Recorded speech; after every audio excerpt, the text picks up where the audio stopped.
Hey, welcome back, Screen Crush. I'm Ryan Airy, and this is all the Easter eggs, references, and little things you might have missed in the second episode of The Last of Us. So I'm going to run through all the connections to the game, but more importantly, we'll talk about what they changed from the game and why those changes made this story work much better for TV. And I want to talk about those opening scenes from the first two episodes and how they include some hidden details that everyone has missed. So let's talk about the first two opening scenes. In the first episode, it seemed like this Dick Cavett-esque talk show was there to inform us about how the virus could spread. But what we didn't realize at the time is that this is actually setting up a theme for the episode. That all through this prologue, the outbreak is only seen through reflections and panes of glass. We first hear about the outbreak on a TV show. Then it's through the reflection off of an infected person's bracelet. Then we see ambulances through the watchmaker's window, which has the added detail of looking like the face of a clock, showing that time is running out. The cookies rising in the oven symbolize the global warming that allowed the cordyceps to mutate. The old woman's reflection is first seen on TV, and of course the outbreak itself is first seen on television. Now the TV show prologue of episode 1 begins very lighthearted and ends very seriously, just like the episode. Which, by the way, also ended and began with the radio warning of danger.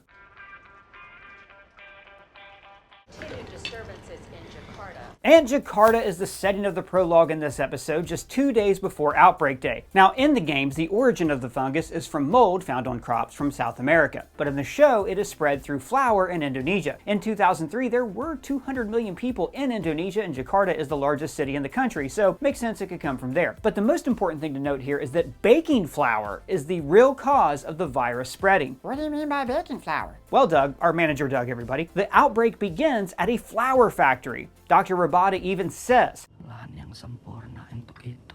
What's a substrate? well, a substrate is basically an environment where an organism, like a fungus, can thrive. Yeast is a single-celled organism that thrives in flour. When it feeds on the sugars that are in flour, this makes bread. That is so interesting. Yep, and in hindsight, there were clues about this in the first episode. Old Lady Adler was seen eating biscuits. Joel said, But I'm on Atkins. which is a diet where you stay away from breads and grains, so Joel remains unaffected. The channel Heavy Spoilers did a great video theorizing about this, which I highly suggest you check out, even if he is an asshole. In it, he talks about how Tommy didn't get pancakes, and Joel did not get a birthday cake, and Sarah doesn't eat the cookies, so there's no flour for Joel's family. The channel New Rockstars even pointed out that series co-creator Greg Mazin said that there were breadcrumbs that hint about the virus's origin. So now, those rising cookies in the oven take on a whole new creepy meaning. So does the oven timer, which indicated that time was running out. So it turns out it wasn't global warming that ended the world, it was our obsession with all things gluten. And all of this symbolism is represented in this episode when Ellie eats a sandwich. Can I have a gun? Absolutely not. Okay, Jesus, fine. I'll just throw a f***ing sandwich at them. She doesn't have to fear bread because she is immune to the fungus. Now let's take all this symbolism and use it to look at this prologue. We open on people having lunch. Much like the infected will soon be eating on the human race. And the very first words spoken in the episode are Maaf, sudah mengganggu makan siangnya. very, very sneaky, because the lunch was spreading the virus to begin with. The protagonist of this prologue, Dr. Rabada, is a mycologist, and that is the study of fungi. Now, these prologues have to be very efficient and self-contained with their stories, so they show that Dr. Rabada is an expert right away because she notices the slide was prepared in a slightly different way. Tapi kenapa menggunakan klorazol untuk mempersiapkan slide? This was such a clever piece of writing because it accelerated the audience learning that the cordyceps virus was in humans. Now, at first, she's dubious, like the scientist from episode 1. Cordyceps tidak bisa bertahan pada manusia. Fungal infection of this kind is real, but not in humans. But then she examines the body. And I gotta tell you, her incision on the leg is like so simple, but seeing that fungus break out of the skin is terrifying. And it foreshadows the full-on body horror that we see later on, especially the cordyceps in the mouth setting up Tess's last kiss. And again, like in the first episode, the virus is seen through different layers and mirrors and glass. She looks at the fungus through a microscope, and then through the plastic face of her protective suit. And the final scene shows her and the officer speaking in a room that is decorated in like gold and brown, much like the set of the ABC talk show last episode. Gold is a color that normally suggests opulence and civilization, but as we see, the fungus has this yellowish brown appearance, also like the Adler's oven in episode 1. So in this final scene, it's almost like the two of them are sitting in a room that's already covered by the fungus. Now this last scene is heartbreaking. I love the little acting choices here, like how her cup rattles when she finds out the number of the infected that are still loose.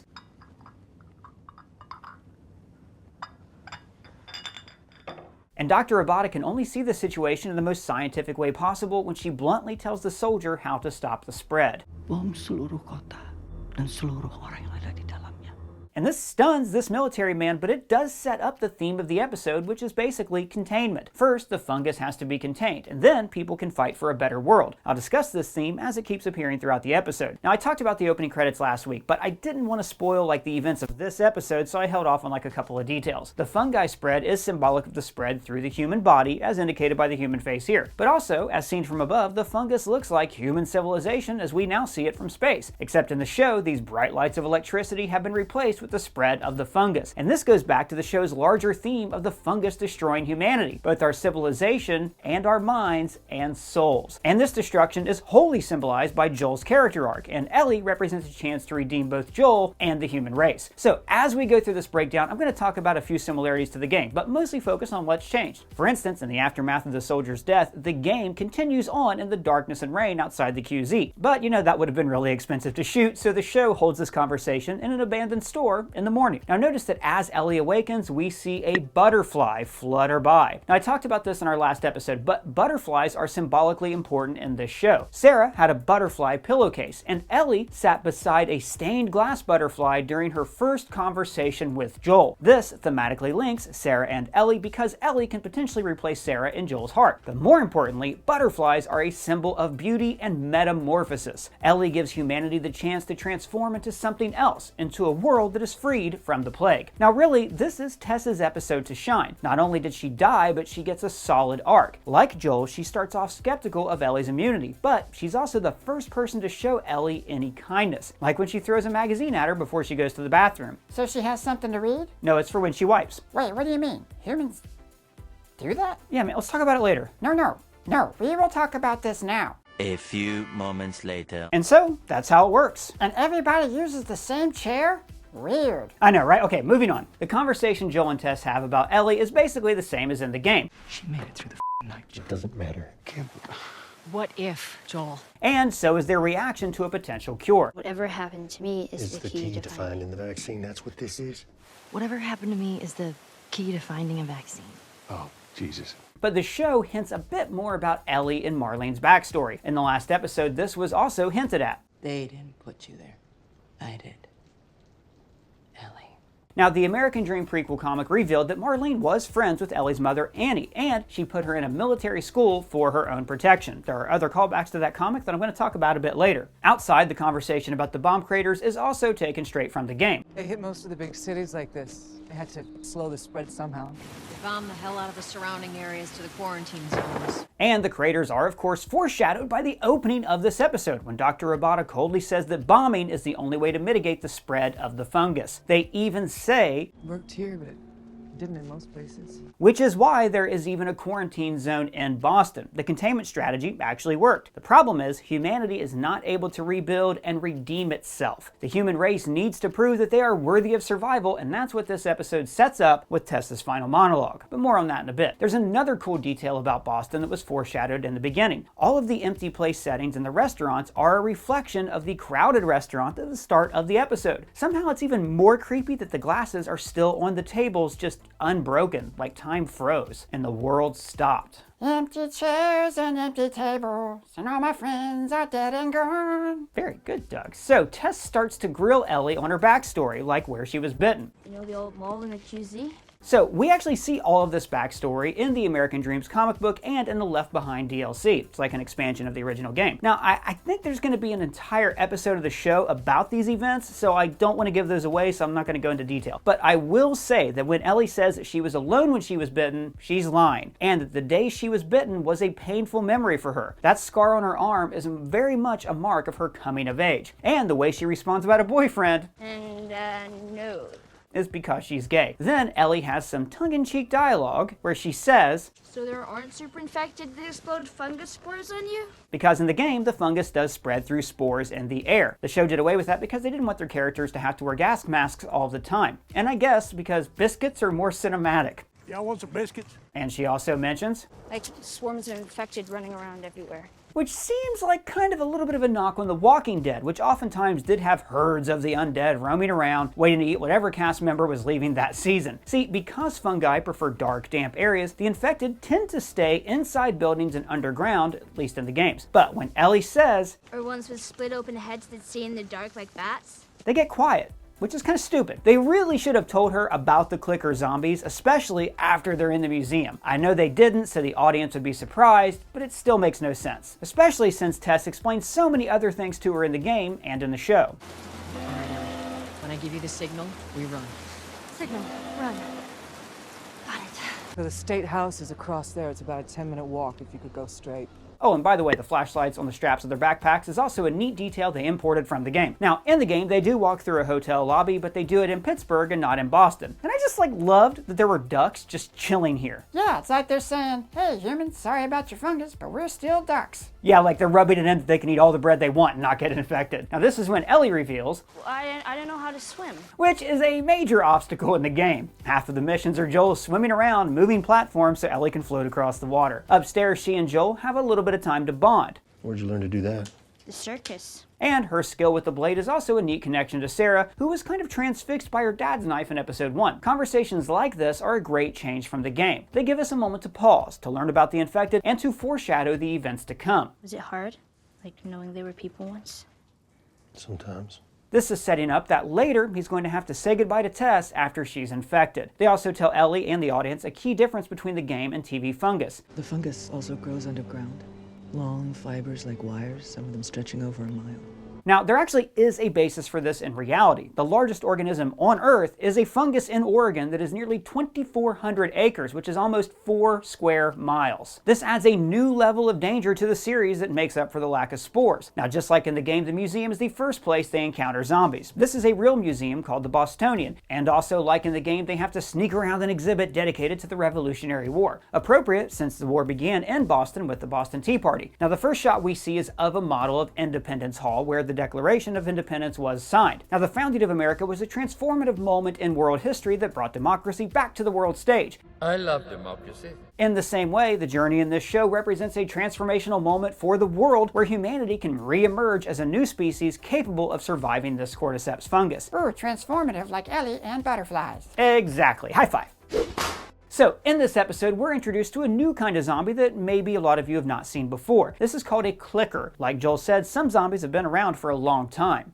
But there's others been walking around about 20 years. And during that time, the cordyceps fungus inside of them has continued to grow and mutate, even growing outward from the skull. Now notice how these lichen-like growths start to harden, making it almost impossible to get that sweet, sweet single headshot zombie kill. Like Ellie says, the clickers are way more ferocious, and they do way more damage than just a single bite. Their only weakness is that the fungus has grown through their eye sockets, so they're blind. But they do have advanced hearing, and they communicate with these clicks. Now in the game, this makes for some really fun stealth missions which are replicated in this episode. In fact, the whole sequence where they hide behind museum exhibits with the clickers just inches away from them is lifted straight from the game, as are some of the exhibits. Like this one and this one. Also like in the game, we first see the victim of a clicker before the actual zombie itself. Now I love this museum sequence. It was a lot like the Fellowship entering the Mines of Moria. First, they think it's going to be easy, then they're like, oh okay, the enemy's here, and then it's alright because the enemy's all gone, and then oh crap, there's an even worse enemy that's still here. And just like in Fellowship, one of their party falls along the way. And I love how the clickers are slowly revealed. First as sounds, then silhouettes, and finally... somehow Palpatine returned. Sorry, I meant like this. Ellie is bit during this encounter, which is also a change from the game. Notice after she says, I mean, if it was gonna happen to one of us. They cut right to Tess, and you can see it on her face. She knows that her time is running out, and she wants to have some kind of legacy. She sees Ellie as the one good thing that she can do with her life. I like to think for once, maybe we can actually win. When Ellie fearlessly crosses this bridge, this shot is lifted straight from the game, and it serves the same purpose, to show that Ellie is not some scared little girl, and she will be able to face all these dangers head on. Also, the game is filled with levels like this where you have to lay down planks and ladders to cross high places. One reason the game stands out from other shoot-'em-up zombie games is its emphasis on these characters. You'll go through these intense fights, but then you'll have these wonderful, serene moments when the characters have time to connect through this shared trauma. It's in moments like this that the beauty of the natural world shines through, and the show beautifully replicates one of these scenes here. Oh man, you can't deny that view. But man, you can't deny that view. But the show makes some very smart changes. For instance, in the game, the Fireflies are killed by Fedra agents. This is because the earlier levels are close to the QZ, so there's not as many zombies around. But the show instead wants to keep the focus on the zombie threat. So one of the Fireflies became infected and they all killed one another. The reason the show keeps the focus on the zombies is because this helps to enhance the importance of Ellie. This journey is all about her saving the human race, so we need to see zombies at their strongest. But also, Joel is still skeptical that Ellie is immune. Now in the game, he becomes convinced when she inhales spores and doesn't turn into a monster. How the hell are you breathing in this stuff? But here, she has to receive another scratch in order to convince Joel. Other details are kept the same. The interior of the State House, the overhead shot when they enter, and the conversation. One of them's got to have a map on them. Maybe they had a map, or something to tell us where they were going. And just like in the game, Ellie figures out what happened to Tess. She's infected. But the reason Ellie figures this out before Joel is because Joel doesn't want to believe that Tess could be infected. In his mind, she's his partner, someone who he will always be able to rely on. Or why does she turn into a zombie so fast? Well, she was bit on the collarbone, and, like the chart showed us in the last episode, when the bite is closer to the brain or heart, the infection spreads faster. I loved this scene. It's when Joel is forced to accept his call to adventure, but it's because of Tess. Tess challenges Joel to care about something, to believe in a better world. In fact, I think that this is the crucial line of the episode. I never ask you for anything, not to feel the way I felt, not to you shut the fuck up because I don't have time. This is your chance. You get her there. This is really heartbreaking. I mean, Tess had feelings for Joel, but there's no way he could have ever returned her feelings. His heart was too hardened after the death of Sarah. And now Tess is putting him on the road to recovering from that trauma by saying, say who you can say. For 20 years, Joel has been taking life, and now he has a chance to save everyone's life. In fact, let's remember that line because it's going to be important by the end of the season. Gamers know what I'm talking about. I think another reason the infected replaced the Fedra soldiers from the game is because this episode is really about establishing how the infected work to set the rules for this world. This also establishes that the infected's primary weakness is fire. Now, fire within nature is a destructive force, but it's also a sign of civilization, like Prometheus bringing fire to the people. So, if the show is a battle between civilization and nature, then fire is the key to victory. It's also telling that, as Tess's infection spreads, she has trouble starting this fire because the human part of her brain is slowly fading away. Now, there's a particular focus on this infected person who is in the midway point from being a clicker and a stalker. What's a stalker? Is that someone who follows you around or likes corn? No, Doug, stalker is the second stage of infection. So, just as this person is in a state of transformation, so is Tess. This is why he is the one who sees her and gives her this horrific kiss. Or, you know what, maybe this could be romantic. Let's try it with different music. That was really fun. Let's do it again.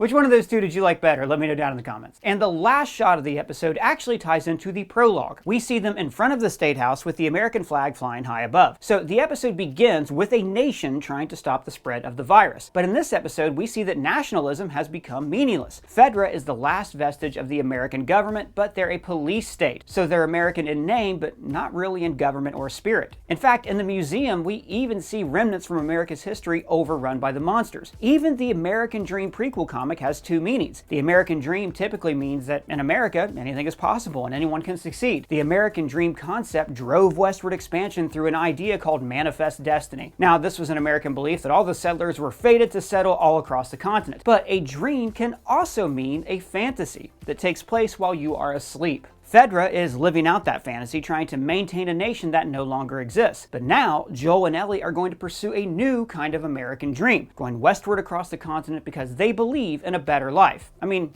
I'll let the comedian sum it up. What happened to the American dream? It came true. You're looking at it. And we want to know what you guys think of all of this. Let us know in the comments below or at me on Twitter. And if it's your first time here, please subscribe, smash that bell for alerts. For Screen Crush, I'm Ryan Airy.